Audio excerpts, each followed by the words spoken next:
this place. I worship you. I worship you. Sing that again. You are here, moving in our midst. I worship you. I worship you. You are here, working in this place. I worship you. I worship you. You are waymaker, miracle worker, promise keeper, light in the darkness. My God, that is who you are. You are waymaker, miracle worker, promise keeper, light in the darkness. My God, that is who you are. You are here, touching every heart. I worship you. I worship you.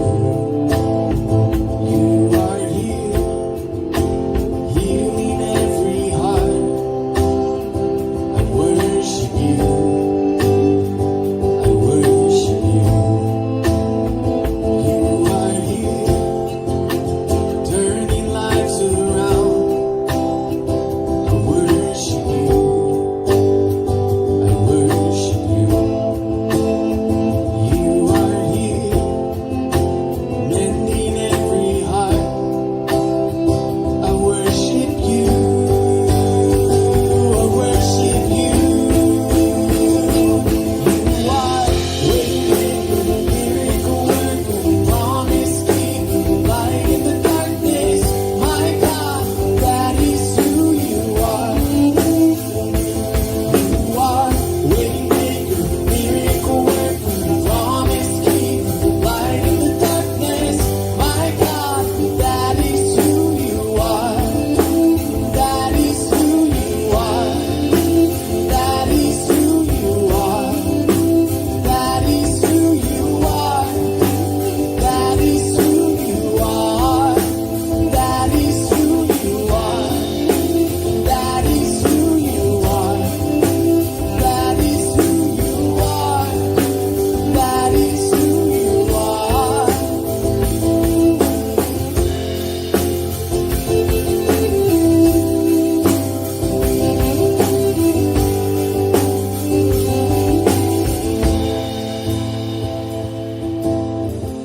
Even when I don't see it, you're working.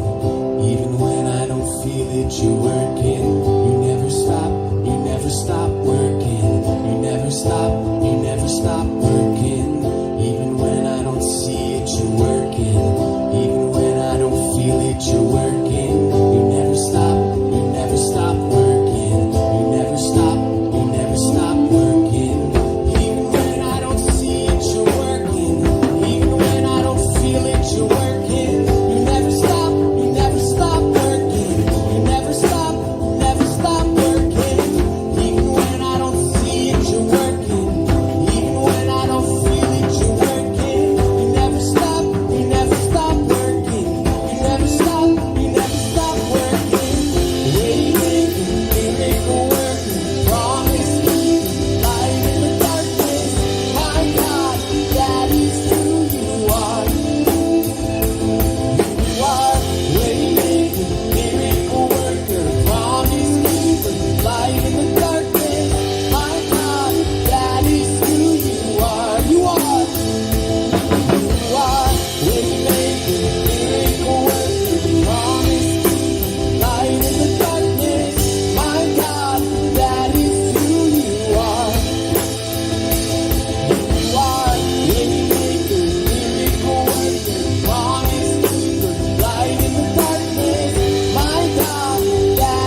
Lord on your song sheet.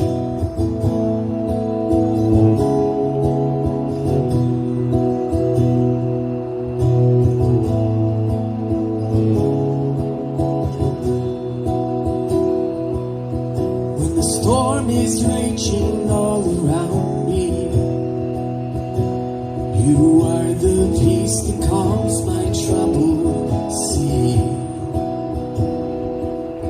When the cares of this world darken my days, you are the light that shines and shows me the way. Oh, the beauty of your majesty. On the cross you showed your love for me. Beautiful Lord, awesome and mighty, captured by this love I see. Beautiful Lord, tender and holy, your mercy brings me to my knees. It's your mercy that has made me free. Beautiful Lord.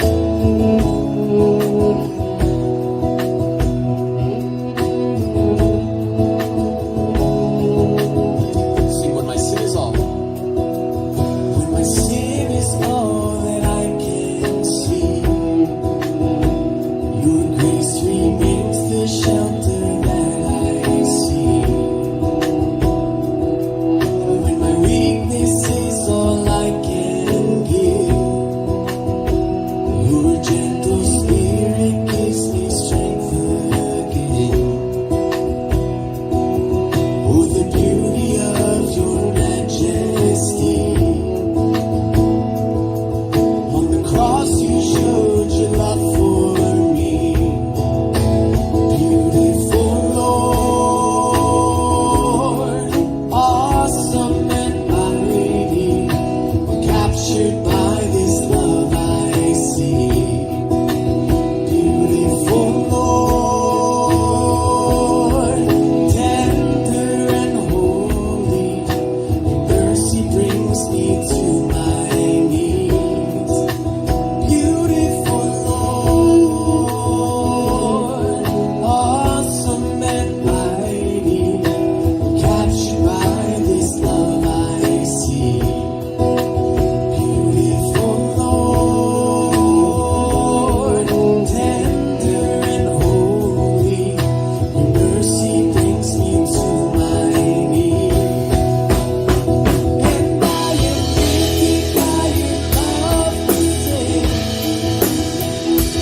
It's your mercy that has made me free.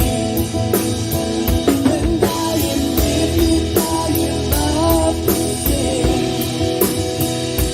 It's your mercy that has made me free. Beautiful Lord, awesome and mighty, captured by this love I see. Beautiful Lord, tender and holy, your mercy brings me to my knees. Beautiful Lord, awesome and mighty, captured by this love I see. Beautiful Lord, tender and holy, your mercy brings me to my knees. It's your mercy that has made me free. Beautiful Lord.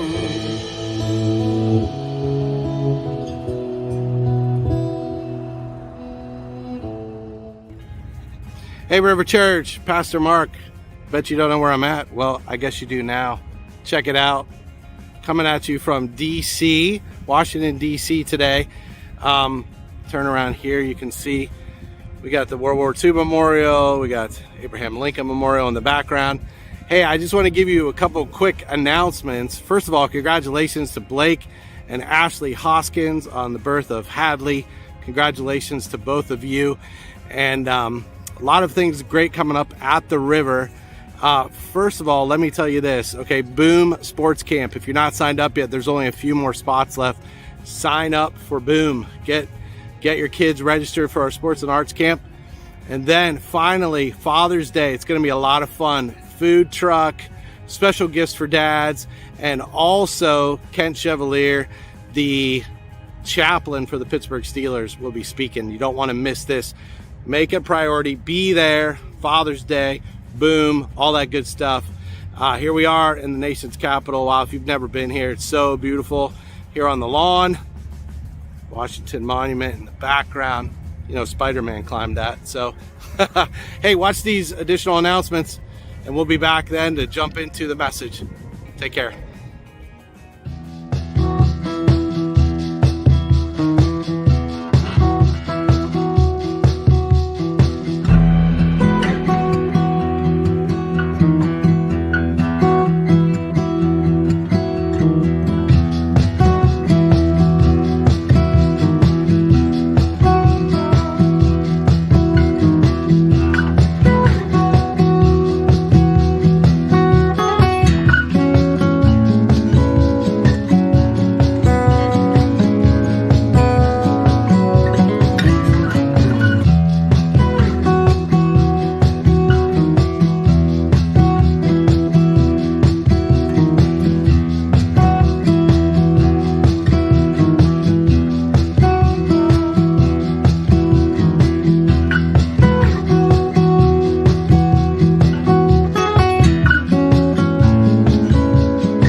Good morning and welcome to the Rivers online worship experience.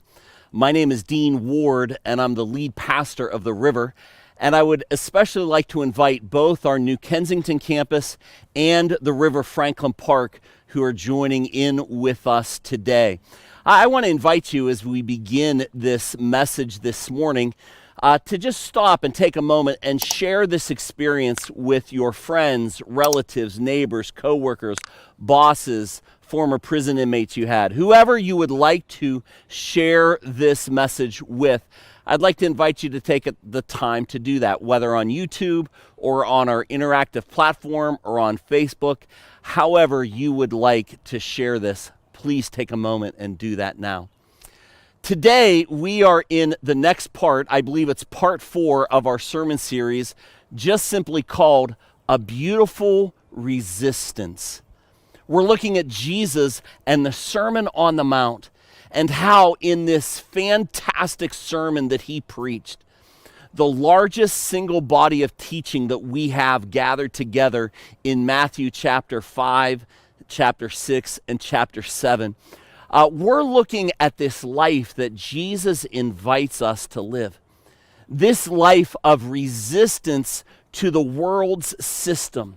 This life that aligns itself with the kingdom of God that Jesus is introducing, and the invitation to live in this life, to walk this life, and to be this life that he teaches us so clearly in the Sermon on the Mount. However, this resistance is beautiful. It's done beautifully and very intentionally. And so this summer, we are taking time to look at and break down this sermon. I love how this sermon begins. And this hillside, to me, when I first saw it, represented Jesus and his setting of the Sermon on the Mount, and I wanted to share it with you this morning. Come along with me now.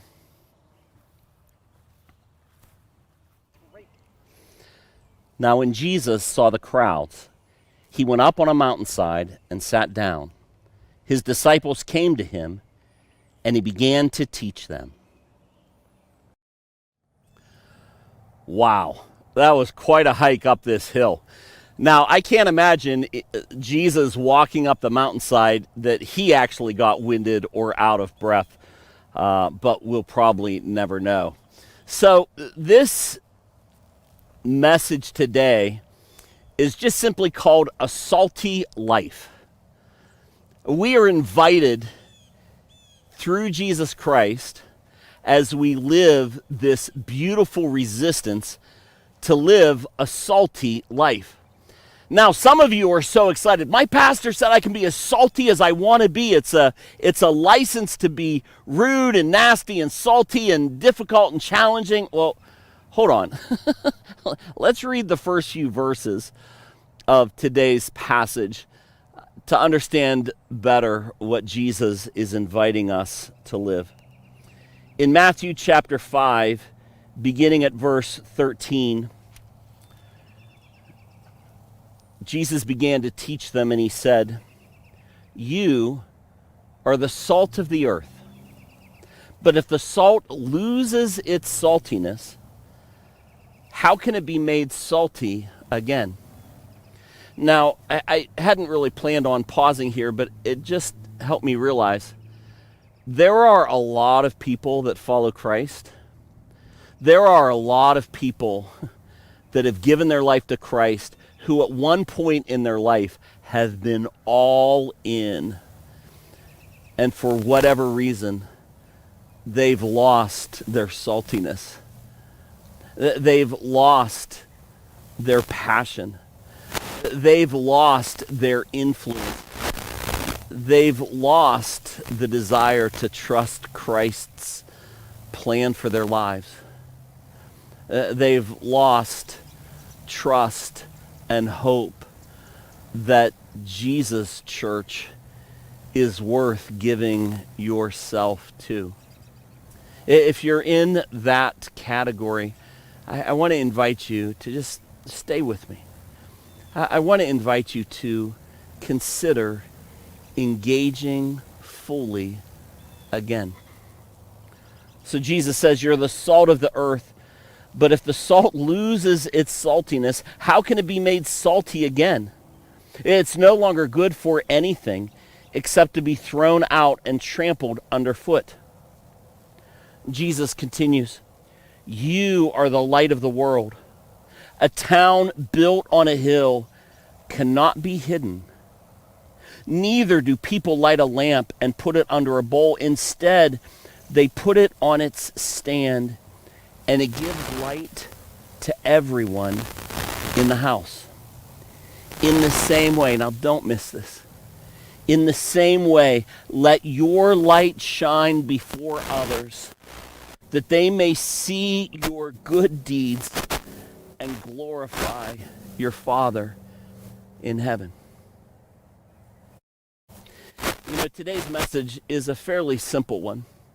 It's not real complex.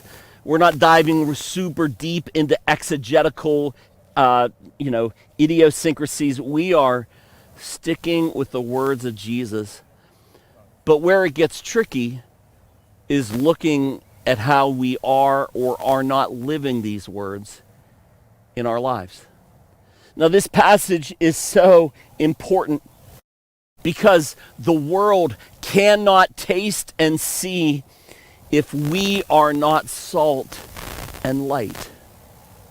It's so important that as followers of Christ, as members of the citizens of the kingdom of heaven, that we live as the light of the world and the salt of the earth.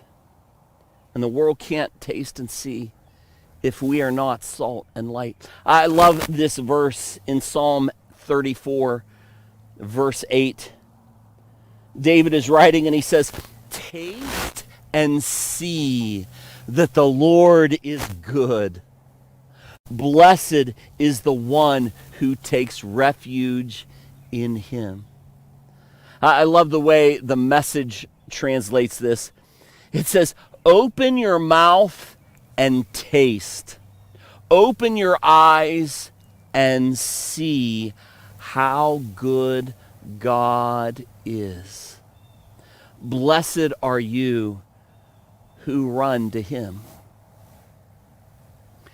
If we choose not to be salt and light, if we choose to hide the light that has been entrusted to us away from everyone else, the world loses out. If we choose not to flavor the world around us with the grace of Jesus Christ, the world doesn't get to taste how good God is. We are invited to be light and salt, because a bright light brightens a dark world. And I don't know if you have tapped in lately to just how dark our world is, how broken our world is, and the opportunity that we get to brighten that world through the light that has been entrusted to us. A bright light brightens a dark world, and a salty life reveals thirst in a parched world. It's not our job to make people thirsty. It is our job as salt to help others see just how thirsty they are, to help others see the parched world that we're living in. I want to invite you to engage with this video that we're about to show. It's just simply called Light of the World. And I love the way this video describes the light of God and how it resides in us and what we are called to do because of that. Let's enjoy this video together.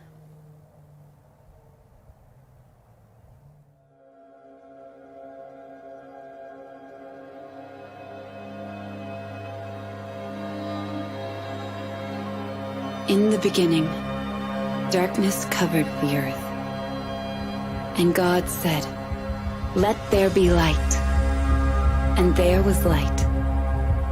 And God saw that the light was good. The true light, which gives light to everyone, came into the world. The light shines in the darkness, and the darkness cannot overcome it. It is a light for the lost, the searching and the seeking. A light for the darkest valley. A light to drive out fear, even in the shadow of death. When we believe in the light, we become children of the light. It shines in us, through us. If we walk in the light, if we let it shine before others, we become a city on a hill, the light of the world. When we let His word light our path, others will follow. We become a beacon of hope to a world in darkness. Our lives reflect the glory of His resurrection. He makes us a light for the nations, so His salvation may reach to the end of the earth. Let there be light. For at one time you were darkness, but now you are light in the Lord. Walk as children of light.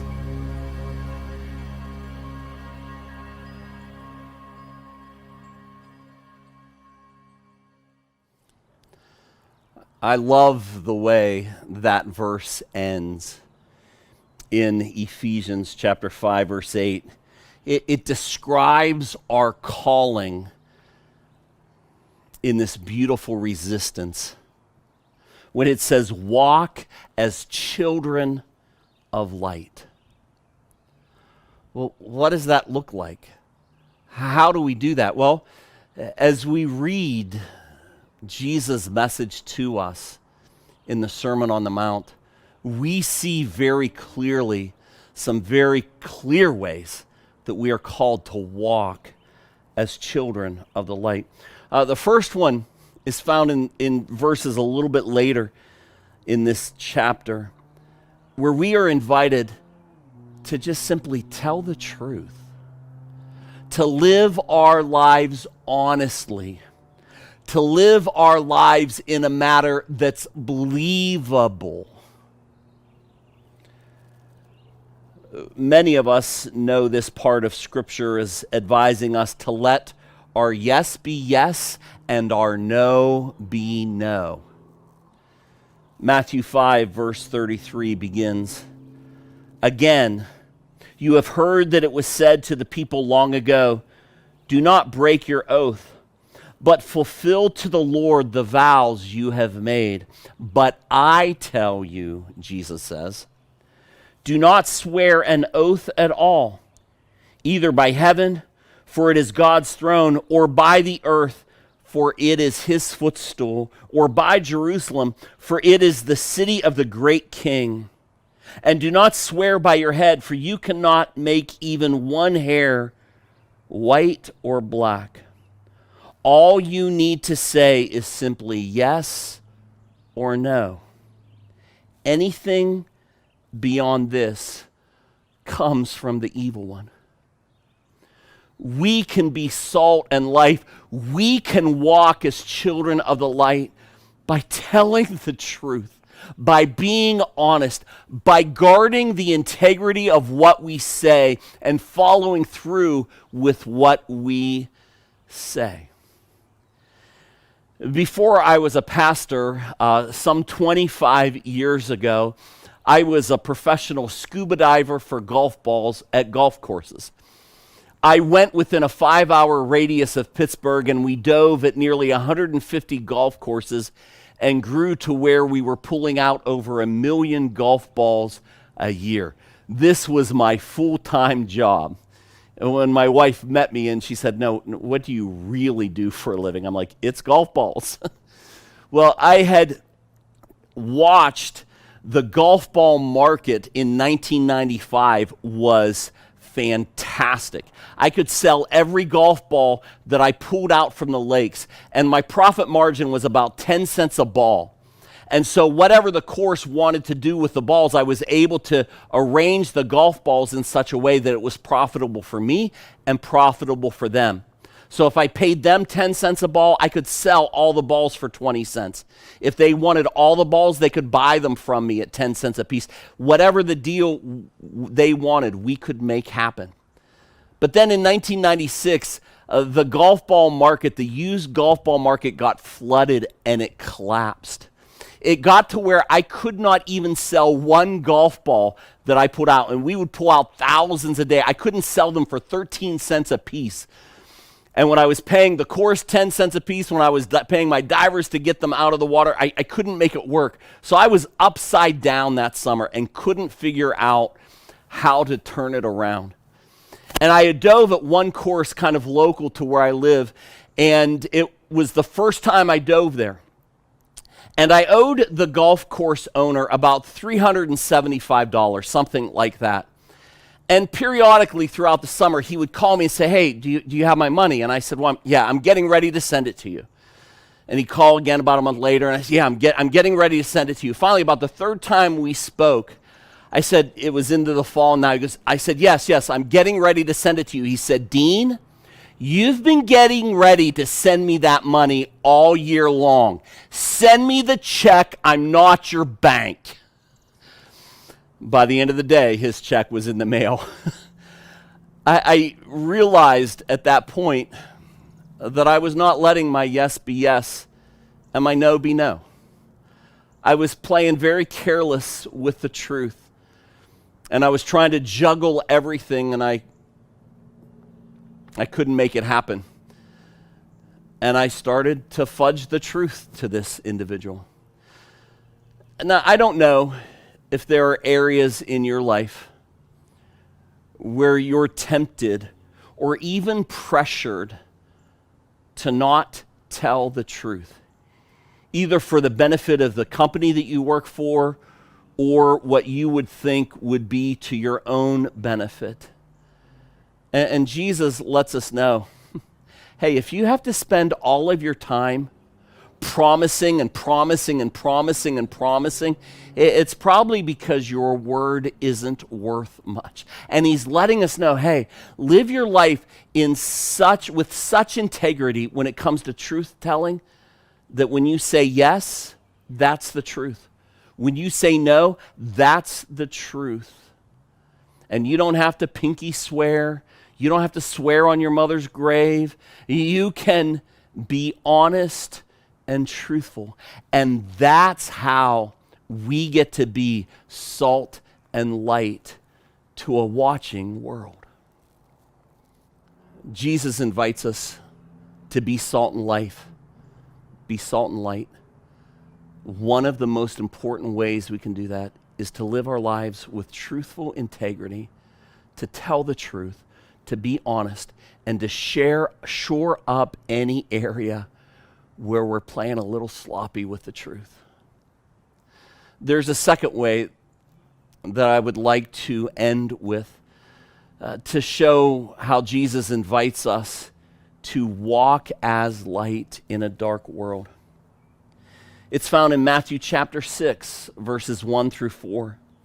And Jesus says, be careful not to practice your righteousness in front of others to be seen by them. Now, that's an interesting statement. And to it, I want to make sure that you understand this invitation to live publicly and privately for an audience of one. Let me finish reading this text. Be careful not to practice your righteousness in front of others to be seen by them. If you do, you will have no reward from your Father in heaven.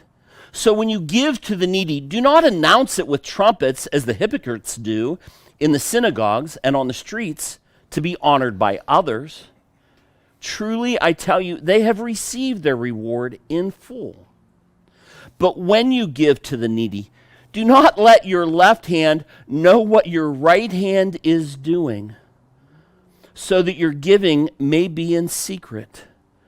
Then your Father who sees what is done in secret will reward you. Jesus is calling us to monitor our motives, to check our hearts and make sure that we are not living this kingdom life just so others can see us and say, oh, wow, isn't that Joe? Isn't he fantastic? Isn't he something else? Let's just all give a great round of applause for the amazing man of God that Joe is. Sorry, if your name's Joe, I'm not talking about you. I mean, not that you're not an amazing man of God, but the invitation, I thought this passage was basically first about just being generous privately, but it's about our motives. Jesus points out that our motives matter and we have to monitor our motives. Why are we being generous? Because we really want to bless the person we're being generous to? Or are we being generous so that people will see how generous we are and they will sing our praises? Live your life as though Jesus was the only audience you are living your life for. Because he is the one who matters. He is the one who notices. And if the whole world misses it, and yet Jesus sees our generosity, Jesus sees our love, Jesus sees our motives, then it's worth it. Now, sometimes we as a church give money away and we make that announcement that we're doing it, not to get praise, not to be seen by others, but to be an encouragement. Hey, if this church is being generous, I want to join in and I want to be generous. So it's not a total prohibition on giving and people knowing it publicly. But our motives in doing that, we check those. We make sure. When we gave money away in New Kensington to a local church plant that had just bought their own building and were renovating it, we let everybody know we were doing it, and we raised over $5,000 to bless them, to give it away. I got a call from a friend, said, hey, the newspaper heard about this story and they know that I go to the river, and they asked me if you would be willing to be interviewed because they found that to be very unique and quite rare for one nonprofit to bless another nonprofit that way. I was talking to a pastor friend of mine, and he looked at me and said, yeah, you're crazy. Like, you're crazy for doing that. Well, we did it because we really felt compelled to bless this church that we are a part of, God's church. So when they're blessed and they thrive, it's a blessing to everyone who follows Christ. And so I want to invite you to monitor your motives, to live as though Jesus were the only audience that you are performing for, that you are living your life for. Now, I'm going to close the message with just some honest questions. And I want to invite you to do a little introspection at this point.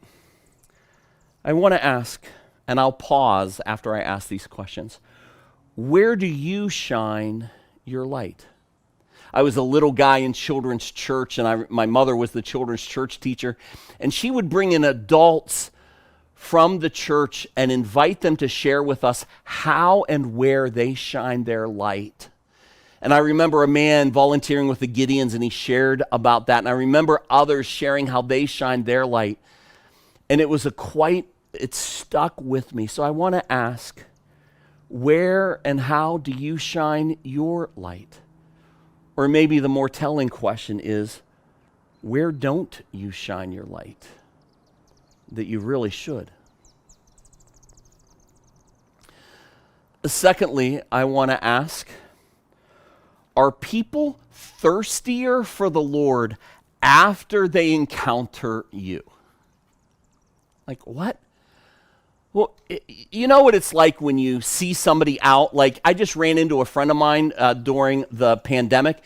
Ran into him in the bakery at Giant Eagle. That ought to tell you something. And he has stature like mine. And I saw him and I could hardly recognize him because he had gotten so thin.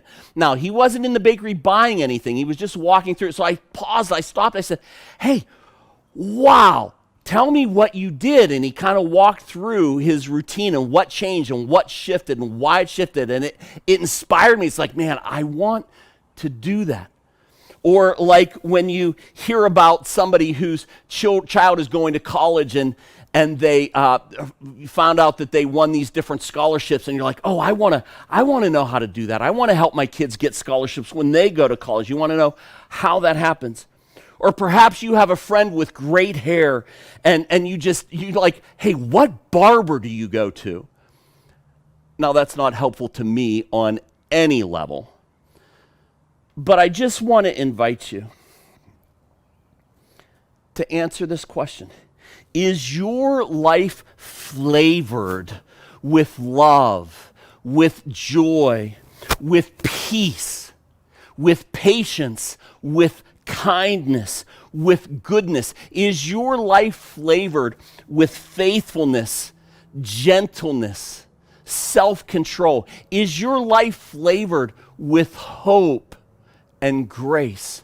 Because when your life is flavored that way, wow, people will become thirsty for what flavored your life that way.